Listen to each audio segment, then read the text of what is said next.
yang kebobolan nih. Yang lagi ramai diperbincangkan ada sebanyak 5 tahanan Polsek Sukarami Palembang kabur karena udah berhasil jebol terali jeruji besi. Heran kenapa pada nekat amat sih? 5 orang tahanan Polsek Sukarami Palembang dikabarkan melarikan diri. Tahanan tersebut melarikan diri dengan cara menjebol terali tahanan pada Rabu 8 Juli 2020 sekitar pukul 02.30 hingga 03.30 waktu Indonesia Barat. Dari 5 orang yang kabur, 2 orang tahanan sudah ditangkap Polsek Sukarami Palembang. Tersangka Ahmad Januar, kasus narkoba, dan M. Naufal Syakir, kasus pencurian, sudah ditangkap kembali ketika berupaya melarikan diri.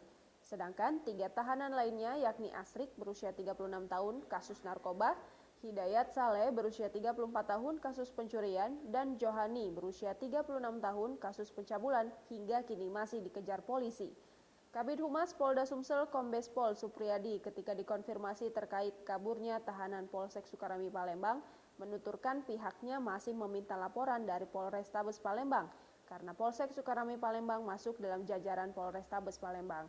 Di sisi lain, polisi sudah mengamankan 3 orang yang diduga membantu proses pelarian tahanan Polsek Sukarami yang kabur.